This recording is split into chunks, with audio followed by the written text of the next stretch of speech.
Hi friends, ಎಲ್ಲರಿಗೂ ಇವತ್ತು ಚಪಾತಿ ಮತ್ತು ಚಿಕನ್ ಗ್ರೇವಿ ಮಾಡ್ತಾಯಿದ್ದೀನಿ. ಅದಕ್ಕೆ ಫಸ್ಟಿಗೆ ಚಪಾತಿ ಮಾಡೋಕ್ಕೆ ಫಸ್ಟಿಗೆ ಗೋಧಿ ಹಿಟ್ಟು ನಿಮಗೆ ಎಷ್ಟು ಬೇಕೋ ಅಷ್ಟು ಮೆಜರ್ಮೆಂಟಲ್ಲಿ ಗೋಧಿ ಹಿಟ್ಟು ತೊಗೊಂಡು ಅದಕ್ಕೆ ಸ್ವಲ್ಪ ಉಪ್ಪು, ನಾನೊಂದು ಒಂದೂವರೆ ಬೌಲ್ ಆಗೋಷ್ಟು ಗೋಧಿ ಹಿಟ್ಟು ತೊಗೊಂಡಿದ್ದೀನಿ. ಒಂದು ಸ್ವಲ್ಪ ಉಪ್ಪು, ಒಂದು 2-3 ಚಿಟಿಕೆ ಆಗೋಷ್ಟು ಉಪ್ಪು ಹಾಕ್ಕೊಂಡಿದ್ದೀನಿ ನಾನು. ನಿಮಗೆ ಎಷ್ಟು ಕ್ವಾಂಟಿಟಿಲಿ ಬೇಕೋ ಅಷ್ಟು ಕ್ವಾಂಟಿಟಿಲಿ ಮಾಡ್ಕೊಳ್ಳಿ.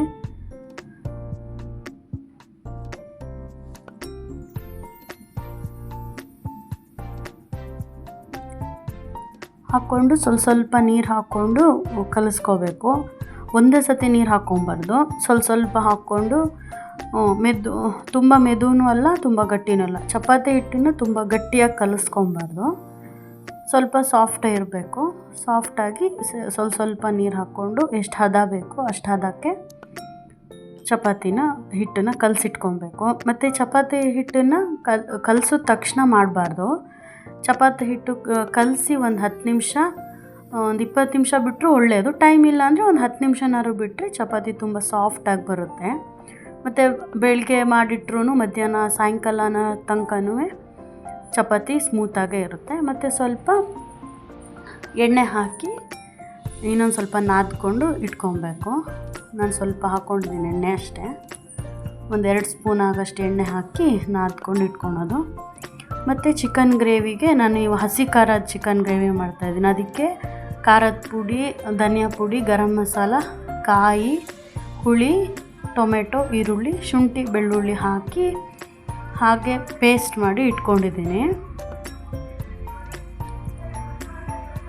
ಒಂದು ಪಾತ್ರೆ ಬಿಸಿ ಮಾಡಿ ಎಣ್ಣೆ ಹಾಕಿ, ಎಣ್ಣೆ ಬಿಸಿ ಆದಮೇಲೆ ಈರುಳ್ಳಿ ಹಾಕಿ, ಈರುಳ್ಳಿ ಫ್ರೈ ಆದಮೇಲೆ ಟೊಮೆಟೊ ಹಾಕಿ, ಟೊಮೆಟೊ ಹಾಕಿದ್ಮೇಲೆ ಸ್ವಲ್ಪ ಉಪ್ಪು ಎಷ್ಟು ಬೇಕು ಅಂತ, ನಾನೊಂದು 1/2 kg ಚಿಕನಿಂದ ಮಾಡ್ಕೊತಾ ಇದ್ದೀನಿ. ಉಪ್ಪು, ಅರಿಶಿನ ಪುಡಿ ಹಾಕ್ಕೊಬೇಕು. ಅದೇ ನೀವು ಎಷ್ಟು ಕ್ವಾಂಟಿಟಿಲಿ ಚಿಕನ್ ಮಾಡ್ತಿದ್ರೆ ಅದ್ರ ಮೇಲೆ ಡಿಪೆಂಡ್ ಆಗುತ್ತೆ, ಉಪ್ಪು, ಅರಿಶಿನ ಪುಡಿ, ಖಾರದ ಪುಡಿ ಎಲ್ಲದೂ. ನಾನೊಂದು ಸ್ವಲ್ಪ ಮಾಡೋದ್ರಿಂದ ಸ್ವಲ್ಪ ಎಷ್ಟು ಬೇಕು ನಾನು ಅಷ್ಟು ಮಧ್ಯದಲ್ಲಿ ರುಚಿ ನೋಡಿಕೊಂಡು ಬೇಕಾದರೆ ಆ್ಯಡ್ ಮಾಡ್ಕೊತೀನಿ. ಉಪ್ಪು, ಖಾರದ ಪುಡಿನೂ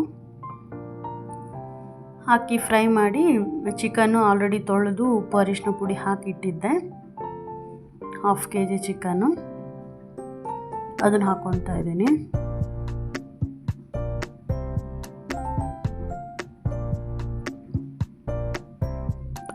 ಒಂದು ರೌಂಡ್ ಚೆನ್ನಾಗಿ ಮಿಕ್ಸ್ ಮಾಡಿಕೊಂಡು,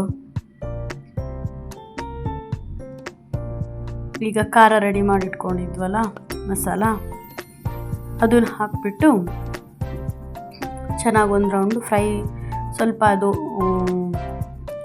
ಹಸಿ ವಾಸನೆ ಹೋಗಬೇಕು, ಆ ಥರ ಚಿಕನ್ ಜೊತೆಗೆ ಮಿಕ್ಸ್ ಮಾಡಬೇಕು. ಮಿಕ್ಸ್ ಮಾಡಿ ಸ್ವಲ್ಪ ಫ್ರೈ ಮಾಡಬೇಕು. ಚೆನ್ನಾಗಿ ಮಿಕ್ಸ್ ಮಾಡ್ಕೊಳ್ಳಿ. ಶುಂಠಿ ಬೆಳ್ಳುಳ್ಳಿ ಪೇಸ್ಟ್ ಇತ್ತು ಅಂದರೆ ನೀವು ಚಿಕನ್ನಿಗೆ ಹಾಕ್ಕೊಬೋದು ಒಗ್ಗರಣೆ ಹಾಕುವಾಗ. ನಾನು ಶುಂಠಿನೂ ಬೆಳ್ಳುಳ್ಳಿನ ಮಸಾಲಕ್ಕೆ ಹಾಕಿದ್ದೀನಿ ಕಡಿಯೋಕ್ಕೆ, ಹಾಗಾಗಿ ಅದಕ್ಕೇನು ಪೇಸ್ಟೆಲ್ಲ ಏನು ಹಾಕ್ಕೊಂಡಿಲ್ಲ. ಆದಮೇಲೆ ನೀರು ಹಾಕ್ಕೊಬೇಕು, ಸ್ವಲ್ಪ ನೀರು ಹಾಕ್ಕೊಬೇಕು, ಜಾಸ್ತಿ ಹಾಕ್ಕೊಬಾರ್ದು. ನಾನು ಮಿಕ್ಸಿ ಜಾರ್ ತೊಳೆದಿದ್ದು ನೀರೇ ಹಾಕ್ಕೊಂಡೆ, ಅದರಲ್ಲಿ ಮಸಾಲ ಇತ್ತು. ಜಾಸ್ತಿ ನೀರು ಹಾಕ್ಕೊಬಾರ್ದು, ಸ್ವಲ್ಪ ಗಟ್ಟಿನೇ ಇರಬೇಕು. ಚಿಕನಲ್ಲೂ ನೀರು ಬಿಡುತ್ತೆ, ಅದು ತುಂಬ ನೀರು ಮಾಡ್ಕೊಂಡ್ಬಿಟ್ರೆ ಸಾಂಬಾರು ಬೆಂದಾದಮೇಲೆ ತುಂಬ ನೀರಾಗುತ್ತೆ. ಕೊತ್ತಂಬರಿ ಸೊಪ್ಪು ಹಾಕಿ ಕುಕ್ಕರ್ ಮುಚ್ಚಳ ಮುಚ್ಚಿ 3-4 ವಿಷಲ್ ಬರ್ಸ್ಕೊಂಡೆ. ಸ್ವಲ್ಪ ಹಾರ್ಡ್ ಇರುತ್ತೆ ಚಿಕನ್ನು, ಹಾಗಾಗಿ ಬೇಗ ಆಗೋಕ್ಕೂ ಆಗುತ್ತೆ. ನಾನು ಬೆಳಗ್ಗೆ ತಿಂಡಿಗೆ ಮಾಡ್ತಾಯಿದ್ದೆ, ಹಾಗಾಗಿ ಫಾಸ್ಟಾಗಿ ಆಗಲಿ ಅಂತ ಕುಕ್ಕರಲ್ಲಿ ಬೇಯಿಸ್ತಾ ಇದ್ದೀನಿ. ನೀವು ಹಾಗೇನೂ ಬೇಯಿಸ್ಕೊಬೋದು. ಈ ಒಂದು ರೌಂಡು ಉಪ್ಪು ಹುಳಿ ಎಲ್ಲ ನೋಡಿಕೊಂಡು, ಉಪ್ಪು ಬೇಕಾದರೆ, ಖಾರ ಬೇಕಾದರೆ ಈಗ ಆ್ಯಡ್ ಮಾಡ್ಕೊಬೋದು.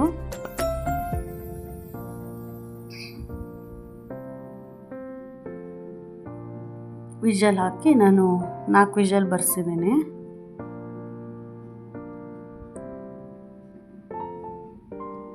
ಆಮೇಲೆ ವಿಷಲೆಲ್ಲ 4 ವಿಷಲ್ ಹಾಕಿ ಪ್ರೆಷರೆಲ್ಲ ಹೋದ್ಮೇಲೆ ಚಿಕನ್ ಸಾಂಬಾರು ರೆಡಿಯಾಗಿದೆ.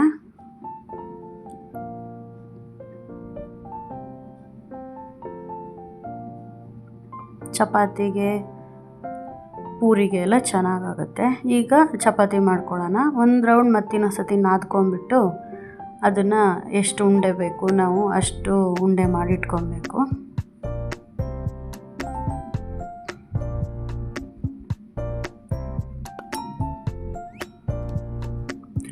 ನಾನು ನಾರ್ಮಲ್ ಚಪಾತಿ ಅಲ್ಲ, ಫೋಲ್ಡಿಂಗ್ ಚಪಾತಿ ಮಾಡ್ತಾಯಿದ್ದೀನಿ. ಲೇಯರ್ ಬರುತ್ತಲ್ಲ ಆ ಥರ.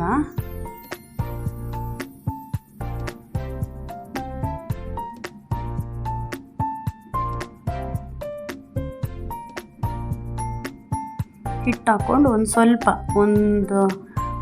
ಸ್ವಲ್ಪ ದೊಡ್ಡ ಮಾಡ್ಕೊಬೇಕು ಅಷ್ಟೇ, ಜಾಸ್ತಿ ದೊಡ್ಡ ಮಾಡ್ಕೊಬೇಡಿ. ಫಸ್ಟು ಮಾಡ್ಕೊಂಡ್ಬಿಟ್ಟು ಅದ್ರ ಮಧ್ಯಕ್ಕೆ ಎಣ್ಣೆ ಹಚ್ಕೋಬೇಕು.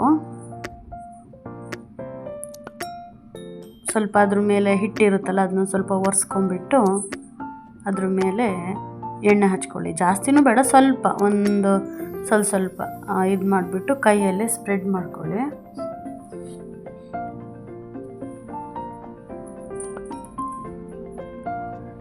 ಮಾಡ್ಕೊಳ್ಳಿ. ಕೈಯಲ್ಲೇ. ಮತ್ತು ಇನ್ನು ಒಂದು ಫೋಲ್ಡ್ ಮಾಡಿಕೊಂಡು ಮತ್ತು ಈ ಫೋಲ್ಡ್ ಕಡೆಗೂ ಸ್ವಲ್ಪ ಎಣ್ಣೆ ಹಚ್ಕೊಬೇಕು. ಮತ್ತು ಇನ್ನೊಂದು ಫೋಲ್ಡ್ ಮಾಡಿಕೊಂಡು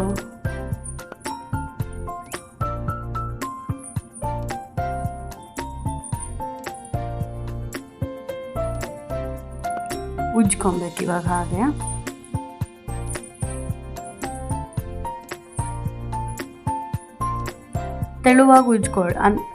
ತೆಳುವಾಗೇ ಉಜ್ಕೊಳ್ಳಿ, ಏನೂ ಆಗೋದಿಲ್ಲ. ಚೆನ್ನಾಗಿ ಬರುತ್ತೆ, ಲೇಯರ್ ಬರುತ್ತೆ. ತೆಳುವಾಗಿ ಉಜ್ಜಿದ್ರೂ ಮಧ್ಯದಲ್ಲಿ ಎಣ್ಣೆ ಹಾಕಿದ್ದೀವಲ್ಲ, ಹಾಗಾಗಿ ತೆಳುವಾಗಿ ಉಜ್ಕೊಂಡ್ರೂ ಚೆನ್ನಾಗಿ ಲೇಯರ್ ಬರುತ್ತೆ.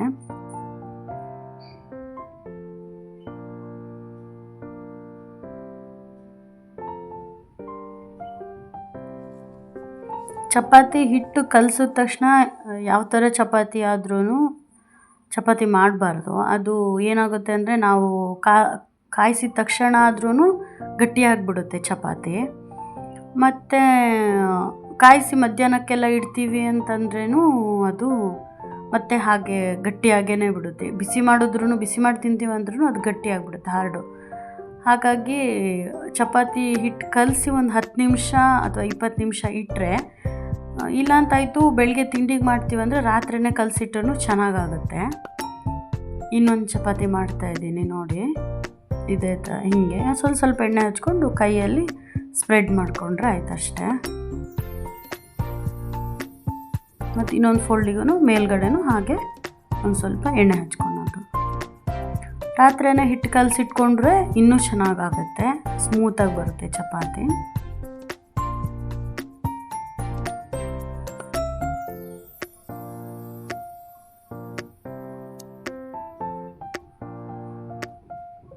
ಎಲ್ಲ ಎಡ್ಜ್ಗಳನ್ನೂ ಹಾಗೆ ಉಜ್ಕೊಬೇಕು.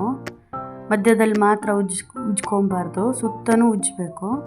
ಇಲ್ಲಾಂದರೆ ಸೈಡೆಲ್ಲ ಬೇಯೋದಿಲ್ಲ, ದಪ್ಪ ಇರುತ್ತಲ್ಲ, ಹಾಗಾಗಿ ಎಲ್ಲ ಕಡೆ ಸೈಡನ್ನು ಚೆನ್ನಾಗಿ ಲಟ್ಟಿಸ್ಕೋಬೇಕು.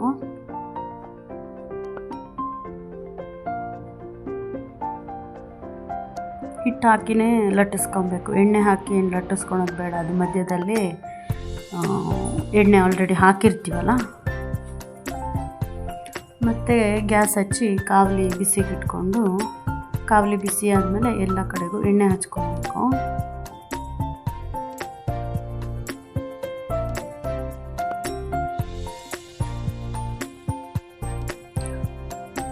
ಮತ್ತು ಕಾವಲಿ ಕಡೆ ಎಲ್ಲ ಕಡೆಗೂ ಸ್ಪ್ರೆಡ್ ಮಾಡಿ ಹಚ್ಕೊಳ್ಳಿ. ಈ ಒಂದು ಸತಿ ಹಚ್ಕೊಂಡ್ರೆ ಸಾಕು ಫಸ್ಟಿಗೆ, ಆಮೇಲೆ ಏನು ಪದೇ ಎಣ್ಣೆ ಹಚ್ಕೊಳ್ಬೇಕು ಅಂತೇನಿಲ್ಲ. ಫಸ್ಟಿಗೆ ಯಾವುದೇ ಆದರೂ ದೋಸೆ ಆಗಲಿ ಏನೇ ಮಾಡೋದಾದರೂ ಫಸ್ಟ್ ಕಾವಲಿ ಫುಲ್ ಬಿಸಿ ಮಾಡಿಕೊಂಡು ಎಲ್ಲ ಕಡೆಗೂ ಎಣ್ಣೆ ಹಚ್ಕೊಬೇಕು. ಆವಾಗ ಅದು ಚೆನ್ನಾಗಿ ಕಾವಲಿ ಚೆನ್ನಾಗಿ ಕಾದ್ಮೇಲೆ ದೋಸೆ ಆದರೂ ಹಾಕಬೇಕು, ಇಲ್ಲ ಚಪಾತಿನಾದರೂ ಯಾವುದನ್ನೇ ಆದರೂ ಕಾವಲಿ ಚೆನ್ನಾಗಿ ಕಾಯಬೇಕು. ಕಾದ್ಮೇಲೆ ಎಣ್ಣೆ ಹಚ್ಬಿಟ್ಟು ದೋಸೆ ಯಾವ್ದು ಮಾಡೋದಾದರೂ, ಚಪಾತಿ ಕಾಯಿಸೋದಾದ್ರೂ ಯಾವುದನ್ನೇ ಆದ್ರೂ ಮಾಡಬೇಕು. ಎಣ್ಣೆ ಹಚ್ಚಬಾರ್ದು ಫಸ್ಟಿಗ್ಲೇ ಚಪಾತಿಗೆ, ಎಣ್ಣೆ ಹಚ್ಚಿ ಕಾಯಿಸಬಾರ್ದು, ಆವಾಗ ಚಪಾತಿ ಬೇಯೋದಿಲ್ಲ. ಹಾಗೆ ತಿರುಗಿಸಿ ಹಾಕಿ ಹಾಗೆ ಫಸ್ಟಿಗೆ ಬೇಯಿಸಬೇಕು.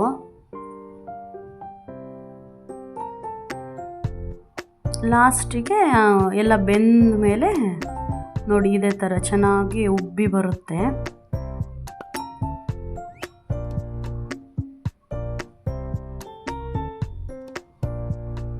ಉರಿ ಜಾಸ್ತಿ ಇರೋ ಕಡೆಗೆ ಹಾಕಿ ದಪ್ಪ ಇರೋ ಇದನ್ನು ಬೇಯ್ದೇನೆ ಇರೋ ಕಡೆ ಮಧ್ಯಕ್ಕೆ ಹಾಕಿ ಬೇಯಿಸ್ಕೋಬೇಕು.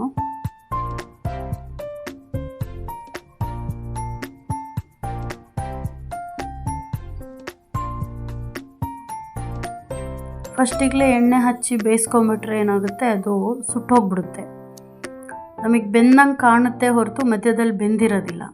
ಈ ಥರ ಕಾಸೋದ್ರಿಂದ ಇದಕ್ಕೆ ಆಲ್ರೆಡಿ ಮಧ್ಯದಲ್ಲಿ ಈ ಲೇಯರಿಗೆಲ್ಲ ನಾವು ಎಣ್ಣೆ ಹಾಕಿರ್ತೀವಲ್ಲ, ಹಾಗಾಗಿ ಏನಾಗುತ್ತೆ, ಅದು ಚೆನ್ನಾಗಿ ಮಧ್ಯದಲ್ಲೆಲ್ಲ ಬೇಯುತ್ತೆ, ಲೇಯರ್ ಬಂದಿರುತ್ತೆ.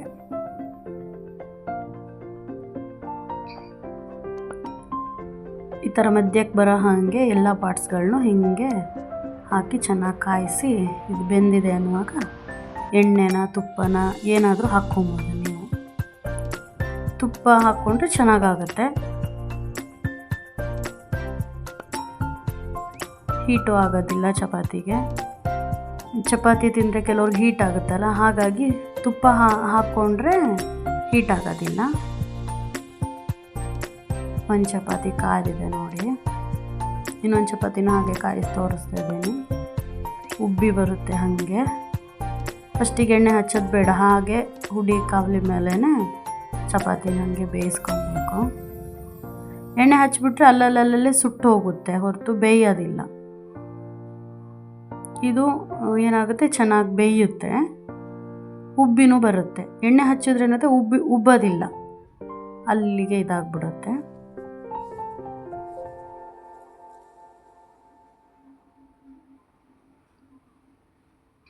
ಇದನ್ನು ಚೆನ್ನಾಗಿ ಬೆಂದಿದೆ, ಉಬ್ಬಿ ಬಂದಿದೆ. ಲೇಯರ್ ಗೊತ್ತಾಗುತ್ತೆ, ಕಾಯಿಸುವಾಗನೇ ಗೊತ್ತಾಗುತ್ತೆ ಲೇಯರು ಒಳಗಡೆ ಬಂದಿರೋದು. ಈ ಥರ chapati chicken gravy, paneer butter masala, mutton ಗ್ರೇವಿಗಳು ಯಾವುದಕ್ಕಾದ್ರೂ ಚೆನ್ನಾಗಾಗುತ್ತೆ. ಇದು ಪಲ್ಯಗಳು, ತರಕಾರಿ ಪಲ್ಯಗಳಿಗೂ ಚೆನ್ನಾಗಾಗುತ್ತೆ. 2 ಚಪಾತಿ ಕಾಯಿಸಿ ತೋರಿಸಿದ್ದೀನಿ. ಇದೇ ಥರನೇ ಮಾಡಿಕೊಂಡ್ರೆ ಚಪಾತಿ ಆಗುತ್ತೆ. ಚಿಕನ್ ಗ್ರೇವಿ ಚಪಾತಿ ಬೆಳಗ್ಗೆ ತಿಂಡಿಗೆ, ಮಧ್ಯಾಹ್ನಕ್ಕಾದ್ರೂ ಮಾಡ್ಕೊಬೋದು. Thank you friends. ಸಬ್ಸ್ಕ್ರೈಬ್ ಮಾಡ್ಕೊಳ್ಳಿ ಫ್ರೆಂಡ್ಸ್, ಲೈಕ್ ಮಾಡಿ, ಟ್ರೈ ಮಾಡಿ ನೋಡಿ ಹೇಗಾಗಿದೆ ಅಂತ ಹೇಳ್ಬಿಟ್ಟು ಕಮೆಂಟ್ ಮಾಡಿ ಫ್ರೆಂಡ್ಸ್. Thank you.